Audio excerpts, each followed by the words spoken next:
Hello，大家好，我係毛毛啊。今日就帶大家去東方賓館曾經嘅音樂茶座翠園宮嗰個。對面馬路就係11號線流化站 B 出口。我哋要食嘅就係東方賓館側門嘅呢間翠園宮。今日係翠園宮重新開業嘅第2日，咁我哋就肯定要嚟拍下啦。翠園宮以前係開響東方賓館裏面，1980年開業，係全國第一間商業音樂茶座。當年係要用外匯券先可以入去消費㗎，係80年代初廣州最頂級夜生活場所，每晚都有樂隊歌星登台，可以聽住音樂飲夜茶。80年代初最流行嘅夜生活就係音樂茶座啦，好正經㗎。賓的嗰啲呢係80年代中先開始有㗎，去到90年代先普及。我哋講嘅呢係廣州啊，其他地方嘅就唔知咯。你哋嗰度當年有冇音樂茶座㗎？呢間翠園宮咧係好大嘅喎，開業嘅第一日咧就爆滿多人排隊啦，第二日都依然係咁受歡迎，非常之多老人家捧場喎，人頭湧湧排隊飲早茶，試過未啊？好多年都未試過呢個陣象啊！真係好多人啊，而且全部都係講粵語嘅附近街坊啊！咁係開早上嘅8點鐘嘅喎，開到夜晚嘅9點鐘啊！話全日都係手工茶市啊！好，終於行到入嚟門口呢度啦，見到佢嘅海鮮池都幾涼爽喎，空調都慢嘅噃。之後咧就會見到好大嘅名廚啦，環境闊落，啲台都幾多下嘅，有卡座啦，亦都有靠窗邊嘅位置嘅，靠窗嘅位置咧全部都係大型台嚟嘅，建議係坐4到6個人嘅，2個人咧就可以揀卡座啦。依家開咗門10分鐘咋，就要排隊啦，全場爆滿㗎。係新中式風格嘅裝修啊，有好多滿洲窗特色嘅裝飾㗎，做得都幾精緻幾靚嘅，成個廳咧好光猛㗎。全部點心都係手工做㗎，睇到佢喺度炸緊蛋散啊！拉腸係現拉㗎，點心都係現蒸㗎喎。後邊咧仲見到啲點心師傅喺度包緊啲點心㗎。呢度賣點咧就係手工點心啊，咁佢本菜單咧其實有寫話，如果你有啲咩特定嘅飲食偏好啊、過敏啊或者不耐受，係可以落單時講啦。餐廳嘅後門咧，依家係響東方賓館裡面㗎。如果住東方賓館咧，就可以行呢個門口入去啦。洗手間咧亦都喺呢個位置嘅，所以睇得出咧，翠園宮嘅定位係比較高級㗎，怪唔知裝修咁靚啦。坐就睇菜單啦，營業時間咧由早上嘅8點鐘到夜晚嘅9點鐘嘅，大廳茶位咧就8蚊雞一位嘅，咁就算自帶茶葉咧都係要收茶位費嘅喎。至於其他嘅收費下邊都有寫清楚㗎啦。咁我睇睇呢個全天茶市究竟有啲咩點心食啦，分別咧就有呢啲啦。咁先睇到左邊嘅經典點心啊，咁呢個點心咧最平嘅係細點13蚊，最貴嘅咧係黃點35蚊。佢自己推薦嘅咧點心就有翠園宮蝦餃王、金牌黃天鵝蛋撻、抹茶酥皮黑叉包、黃土酸奶糕、秘汁鹽烤叉燒腸、貴妃黃金蛋散、海皇脆皮紅米腸、老菜脯海鮮粥。咁除咗呢啲之外咧，就有唔少嘅點心㗎。蒸點啦，比較特別嘅有瑤柱鮮蝦板藍根餃子、香梨蛋黃流沙包。其實嗰啲點心咧，基本上係有配圖嘅，配嘅圖亦都係比較精美嘅。可以睇下邊嘅酥點啦，呢圖好靚啊！呢4款酥點咧，分別係鮮果榴蓮香蘭撻、現烤叉燒酥、抹茶水牛奶菠蘿包、鮮果榴蓮天鵝酥，有3款粥可以揀嘅。之後隔離咧就有一啲嘅麵食啦。咁有特別嘅咧係有班蘭安心大油條、XO 醬炒手推蘿蔔糕、德福葫蘆鹹水果、海苔巧克力丸子。咁仲有呢嘅普通嘅腸粉，一啲嘅甜品啦，一共係7款嘅。巴樂椰汁甘露凍、鮮果陳醋凍、香芒青檸檬、榴蓮冰淇淋、原隻木瓜燉樹甲、楊枝甘露、紅豆雙皮奶。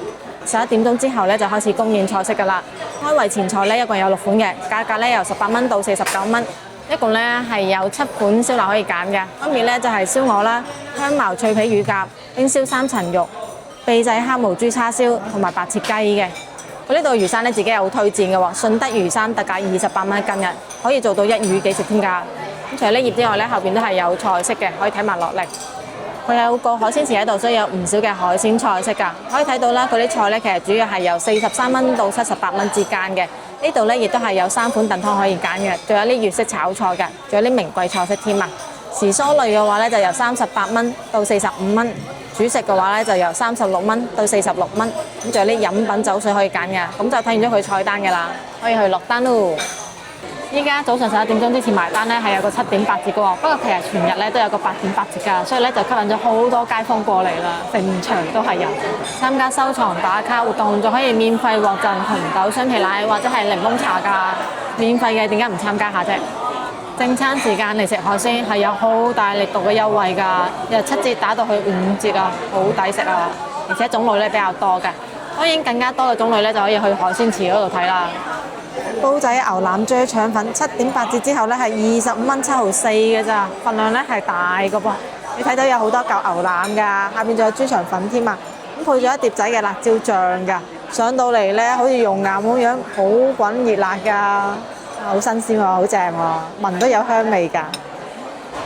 第一份睇到都覺得好有食慾嘅點心啊，真係好正啊，係好深嘅呢隻碟，唔係嗰啲好淺嗰啲嘢嚟㗎。咁上面咧撒一少嘅葱花㗎，嗱真係有好大嚿嘅牛腩啊！豬腸粉大家食過未咧？我係好中意食㗎。其實睇得出咧，佢豬腸粉咧係比較分得開嘅，唔係嗰種已經攬埋晒一住嗰啲啊。感覺咧就係比較新鮮嘅豬腸粉，唔係提前整定好耐嗰種啊。啲牛腩咧大嚿好有肉㗎，唔單止有呢啲瘦肉部分嘅，仲有啲係呢啲肥少少嘅部分嘅，呢啲腩位啊，食落去咧就特別正嘅。先20幾蚊啫喎，呢份好抵喎！入到室嘅茶樓環境喎，唔係街邊嚟嘅喎，都有呢個價。充滿晒汁之後嘅豬腸粉咧係好正，呢個大細嘅。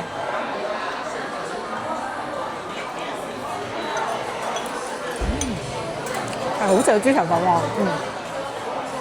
佢有嗰種米嘅香味，最緊要係外邊包裹住呢個牛腩汁嘅味道啊！個腩汁味啱得好啊，都唔會太過結嘅。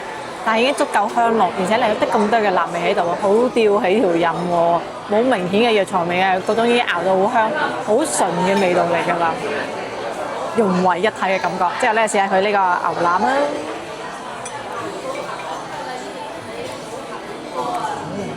呢嚿牛腩好㗎，呢個係入口即溶嘅牛腩，好正，即係嗰嚿細嗰嚿腩啊，真係好正。嗰啲脂肪同嗰啲瘦肉比例啱啱好，一入口一攣佢，哇碎晒，然之後就爆出嗰種牛腩嘅香味。咁燜得好夠時間喎，係夠晒腍嘅咯喎，而且啲肉咧唔擠牙嘅喎，咁纖維感真實得嚟咧，即係唔粗鞋咯，好正啊！咁調味好好啊，我中意呢個牛腩嘅醬喎，佢捨得俾料㗎，俾啲腩位咧真係唔差㗎，係靚嘅腩嚟㗎。特別係有少少大脂肪嗰啲部分咧，真係可以做到入口即化㗎，好正㗎。個牛嘅香味又足喎，一啲都唔騷喎，個口感係嫩㗎，唔攝硬排，燜到夠晒時間㗎啦。呢肉咧係入味，係可以好容易咁樣食㗎。豬腸粉又夠新鮮喎，而且咧係比較大碌嘅。哦係喎，其實我哋食嘅豬腸粉咧，一般係呢種咁大嘅先叫豬腸粉㗎，細嗰種咧係香港特色版嚟㗎。雖然兩種咧都好好食，但係我嘅童年味道咧係呢種大嘅豬腸粉咯，會覺得更加熟悉咯。呢個價格呢個出品咧係好抵食嘅，梗要揾佢嘅缺點嘅話都係有嘅。就個腩汁咧可以做得更加濃一啲啊，而家係稍為偏淡咗啲咁多嘅。仲有咧就係個腸粉可以做得更加薄一啲啊。食成嚿嘅話咧會覺得有少少偏硬嘅，就唔得咁多嘅問題咯。但係先至收25個幾啫喎，我覺得呢小缺點咧我係咪可以包容嘅咯？金牌黃天鵝蛋撻打折之後咧係14蚊定4毫嘅咋，一份咧係有3件㗎。咁佢嘅擺盤咧係堅嘅喎，唔係預製嗰啲嚟㗎，一棵堅嘅小草同埋一粒番茄仔嘅，仲插咗啲旗仔先，寫住嶺南第一撻啊！咁睇睇呢個黃天鵝蛋撻啦，黃天鵝咧係國內嘅一個雞蛋品牌嚟㗎，出名咧就係話佢啲蛋香味比較濃郁，同埋個蛋黃特別金黃嘅。摸上手咧係暖粒粒嘅喎，層次咧係比較多嘅，蛋液咧都係比較飽滿嘅，不過面咧係已經有少少咁樣乾爽嘅質感嘅，係唔夠油潤嘅。每一隻嘅大細咧係咁樣嘅，都算大隻啦，但係摸上手咧有啲咁多油。呢是啦，暖粒粒嘅蛋撻。真係新鮮出爐嘅，食到落嘴咧都仲係熱辣辣㗎，係真係有啲辣嘴嗰種熱辣辣啊！話佢蛋撻皮好酥化，酥化到咧係完全感受唔到個蛋撻皮嘅存在嘅，係入口即化嘅。呢個蛋撻液咧口感係好嫩滑嘅，蛋香味都係比較濃嘅。最緊要係唔會太過甜啊，係一份而家啲人咧都好中意食嘅蛋撻啊！佢呢個蛋撻咧好有手工製嘅感覺㗎，層次夠豐富啊，而且夠酥化，同出邊啲現成唔一樣嘅，嗰個口感咧真係好酥化㗎，而且好有香味啊！特別係嗰個蛋撻液啊，非常之香嘅蛋味啊！咁黃天鵝咧其實都出過負面新聞㗎，至於嗰啲係咪堅嘅我就唔知啦，我哋負責食佢嘅味道啊，佢嘅蛋香味咧確實係比較濃郁㗎。翠園宮蝦餃喎，7.8折之後咧係25.7毫4㗎。3大隻蝦餃，哇！真係好大隻。咁係有做裝飾擺盤嘅，呢個裝飾擺盤咧唔係預製嘅，係真係新鮮嘢嚟㗎。一粒聖女果同埋有啲花嘅新鮮嘅堅嘅花嚟嘅。咁我哋都係睇睇呢隻蝦餃啊。咁呢三隻蝦餃咧就係睇個皮咧係比較薄嘅，睇得到入邊嘅餡嘅，但係包法咧就有啲唔係好好啦。感覺咧就比較似之前喺飯樓見到嗰種咧，即係可能用蝦餃皮嗰種機咧整出嚟嘅皮咯，因為佢嗰個切割位咧係嗰種好現代嘅切割方法咯，同埋個頭咧係比較大嘅，你感受一下，非常之巨大嘅一個頭啊，而且蒸得咧係有少少奇怪嘅感覺咯。嗱呢種嘅就係而家啲人唔識包蝦餃做出嚟嘅現代版蝦餃啦，個頭咧係平嘅，佢就算唔係預製啊，都係會咁噶。因為嗰台咧係機器整嘅皮啊，冇靈魂㗎，包出嚟咧就係咁樣一隻冇靈魂嘅蝦餃啦。嗱係夠薄嘅，但係真係唔使呢咩技術咁樣搞出嚟嘅咯。上面仲裝飾咗幾粒牌子嘅，個樣咧係比較靚嘅，就係技術方面可能就差少少啦。咁呢隻蝦餃咧係巨大嘅，巨大到咁嘅程度啊，沙煲咁大啊！聞上去咧有蝦嘅香味嘅，少少味道啦。佢外邊咧好似係比較油嘅，反正就係完全唔黐匙羹啦，唔黐筷子嘅，食咧就方便食嘅。呢隻蝦餃嘅味道，我覺得好似係比飯樓嘅好啲喎。佢個皮嘅口感咧唔會太過明顯，雖然睇上去咧好大嚿，但係食就食落去咧唔會太明顯嘅，唔硬嘅，而且入邊嘅餡咧係好豐富㗎，好有滿足感啊！仲撈咗啲咁多嘅豬肉落去嘅，個豬肉咧係有甜味嘅，有少少嘅鹹味同埋有肉香味㗎。成個味道咧，我覺得係鮮香嘅，幾好嘅，而且好飽滿啊，多汁嘅。循例拆翻隻俾大家睇睇啊！嗱，真係好大隻蝦餃啊！哇，幾咁大規模嗰隻蝦餃啊！但皮咧其實係比較薄嘅，而且咧係一篤就開嗰種嚟㗎啦，唔黐纏嘅呢個皮係，一啲都唔會話好硬，幾咁誇張。起碼係有2隻半蝦嘅，佢啲蝦咧係好粗好大嘅，成碗都係蝦，好勁啊！佢嘅蝦咧夠爽夠鮮甜啊，不過個調味咧就係鹹得滯咯。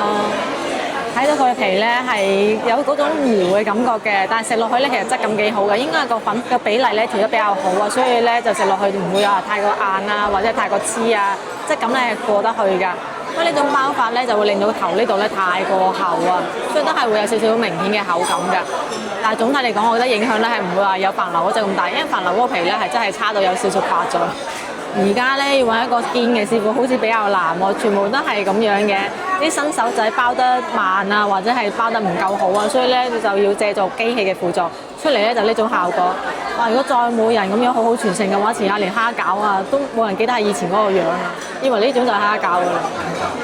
貴妃黃金蛋散7.8折之後咧係17.9毫4啊，份量係好大。呢度啲點心份量都係比較大嘅喎，好有睇頭喎。你睇冧到成個小沙一樣嘅蛋散啊，淋咗好多好多嘅桂花蜜上去㗎，仲做咗裝飾添啊！有啲玫瑰花瓣啦，有啲菜喺度㗎，好靚啊！隻個樣咧覺得正啊，先17個幾，有啲好抵啊嘅感覺，真係好靚。而且咧，佢碌蛋散咧唔會為咗好浮誇咧，係搞嗰種勁大咯，勁大一種咧睇上去好睇嘅，但係食起身咧其實有啲咁多嘅麻煩嘅。咁佢呢種咧就可以好輕鬆咁用筷子夾起身啊，方便食好多嘅。嗱，每一碌上面咧都係有蜂蜜㗎，佢係一層層淋住上去㗎。啲蜂蜜咧確實係桂花蜜嚟㗎，因為見得到咧係有桂花喺入邊㗎，而且咧係炸到醬卜卜嘅。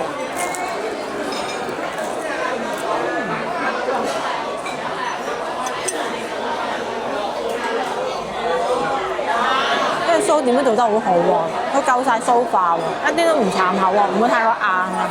個酥真係一咬就會酥到入去嘅，好正啊！外面嘅呢個桂花蜜咧，唔會話嗰種勁甜㗎，係啱好嘅，而且咧唔會話太過結㗎，唔黐住個口㗎，就係嗰種提供少少嘅甜味喺度，吊住嗰個香味喺度幾好㗎，有花香味嘅真係。呢份幾好食喎，佢好脆喎，好酥喎，而且唔會太過大碌，簡單方便食。份量巨大，而且味道唔錯。佢蛋散咧係真係有蛋香味㗎。呢個用嘅原材料其實好好喎，口感咧亦都係非常之好㗎，夠酥化。而且佢個桂花蜜咧唔會太過黐口啊，又有花香味喎，幾好啊！咁樣嘅甜味咧就啱啱好啦，有種自然嘅感覺啊，而且好適中啊。最中意嘅咧係佢每一層嘅蛋散咧都係有桂花蜜㗎，唔係砌好咗之後直接淋一啲喺上面咁簡單㗎，係有真係用心翻工，認真整嘢食嘅。雖然咧有點心咧出品咧都係差咗少少嘅功夫，但係呢種簡單啲咧佢就表現得好好啦。鮮蝦魚子燒賣7.8折之後咧係21蚊8毫4嘅，一籠咧係有4隻燒賣嘅。睇到個燒賣嘅樣咧，同平時出邊預製嗰啲咧係確實唔一樣嘅，因為燒賣入邊咧係撈咗好多冬菇入去㗎，啲菇片菇粒啊。咁我睇睇呢隻燒賣啊，4隻係黐埋一齊嘅，但係咧係容易分開嘅，仲標緊煙嘅，啱蒸完就拎出嚟㗎啦。外邊咧係金黃色嘅燒賣皮，入邊咧就係呢種肉啊，入邊咧撈咗啲冬菇㗎，表面咧就係嗰啲橙紅色嘅飛魚子啦。呢個點心咧都比較有份量啊！你睇咁大嘅燒賣，一籠有4隻啊，4粒燒賣其實份量咧係好巨大嘅，因為肉量咧係好飽滿好足㗎，口感係比較好㗎，入邊嘅肉係有肉嘅質感㗎，唔會太過結實，亦都唔會太過鬆散，啱啱好嘅。外邊嘅燒賣皮咧有啲咁多嘅存在感，其實更加好，會營造到佢有嗰種包裹嘅質感喺度㗎。上面啲飛魚子咧又夠晒新鮮喎，食落去咧真係粒粒爆漿㗎，而且啲菇咧係好軟滑嘅，提供到菇香味添。佢呢度嘅燒賣咧係將肉切成一粒㗎，出面其實依家好多燒賣咧係用肉碎㗎咋，呢度切成粒嘅話咧，其實會更加提供到肉嘅口感出嚟㗎。佢嘅鬆散度咧就會啱好啊，唔會太過緊實啦，亦都唔會話太過散嘅，就啱啱好嘅口感。只不過調味方面咧，我覺得係真係稍為偏鹹咗啲咁多嘅。好似啱先蝦餃都係偏鹹咗少少咯，佢做呢種肉餡咧會中意偏鹹啲啲咯。咁亦都可能因為佢客群咧主攻係諗住做附近街坊老人家啦，其實老人家咧係會中意食得鹹少少。雖然為咗健康着想，大家會諗住要清淡，但係因為以前啲人咧其實食嘢會稍為比而家重口味一啲嘅，所以就形成咗個習慣。如果主要做老人家生意嘅話咧，佢食物出品咧係會偏鹹一啲啲嘅。咁上面嗰啲蟹子咧新鮮，食落咧係真係會有爆漿嘅感覺㗎。打卡活動免費贈送嘅紅豆雙皮奶啊，上到嚟啦，係一個凍嘅紅豆雙皮奶嚟嘅，上面咧會見到佢嘅紅豆㗎。至於佢啲紅豆咧，就係比較似啲手工熬嘅紅豆咯，唔係嗰種攞貨嘅醬卜卜好大粒嗰種紅豆嚟㗎。咁我哋睇睇呢個雙皮奶嘅質感啦，篤落去，挖出嚟，上面嗰層咧係有結到皮嘅，但係係咪雙層嘅話就表示懷疑一下，因為篤落去嘅手感咧有啲太軟啦。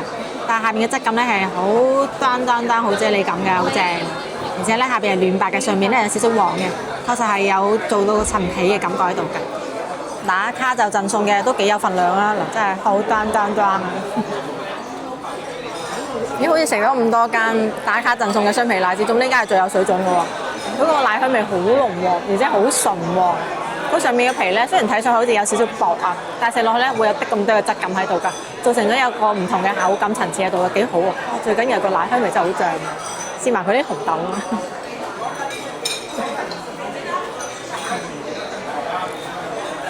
紅豆口感係好好嘅，而且咧係比較似自己整嗰種熬嗰種紅豆嚟㗎。佢係沙沙地㗎，不過調味咧就差啲啦，好甜喎粒紅豆，甜到好過分喎。不過都有好嘅好處嘅，佢本身就係得個紅豆甜，個雙皮奶唔會太甜啊嘛。咁你中意食甜嘅咪連埋個紅豆一齊食咯。而你唔中意食甜嘅話，你就可以撥開啲紅豆啦，齋食就會充滿奶香味㗎啦。都算可以俾到人做到選擇嘅。免費嘅話，我覺得好唔錯，因為最大嘅優勢咧係佢空調足夠凍啊，係真係好凍嗰種啊，好似香港啲商場一樣咁凍啊。中意空調夠晒凍嘅餐廳咧，一定要嚟試一試，真係好凍。依家咧係10點鐘，已經係排滿晒人㗎啦。等啦話要等成1到2個鐘啊，好墟冚啊！但係全部都係附近啲街坊嚟幫襯㗎，大部分都講粵語㗎，好犀利啊！咁其實佢裝修係比較精緻，比較好睇㗎，有好多滿洲窗嘅元素喺度㗎，而且咧感覺定位比較高檔嘅，啲裝修咧係好靚、好精緻。排滿晒人㗎，好勁啊！咁喺前台呢度埋單嘅喎，所以埋單係好嘥時間嘅，因為人太多啦。食飽飽就埋單啦，食咗咁多嘢先使到121蚊就好滿足啊！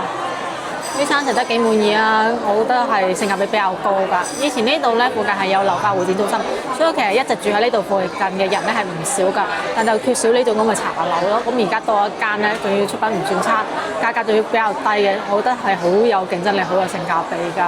咁你唔單止可以係逛完咗流花湖公園啦，逛完越秀山之後咧，都可以過嚟呢度嘆個靚茶㗎，因為佢係全天候茶市啊，嘆到夜晚9點鐘都有得食點心飲茶㗎，幾好㗎，環境又好喎，係新嘅裝修啊，仲要咧我發現呢個洗手間咧，全部都係坐廁，空間巨大啊，因為佢本身定位咧係比較高㗎。出品嘅話咧係真係手工點心嚟嘅，雖然呢俾人考技術嗰啲咧又係做得麻麻地，但係佢係材料唔差，同埋啲酥類咧係特別出色嘅，所以係有競爭力㗎。我覺得都係值得推薦嘅。今日影片咧就到呢一度啦，中意我影片想食地道菜式嘅，記得關注我頻道點個 like 啊，不如俾身邊朋友就打開小鈴鐺，有新嘅片第一時間通知你㗎。咁我哋下期見啦，拜。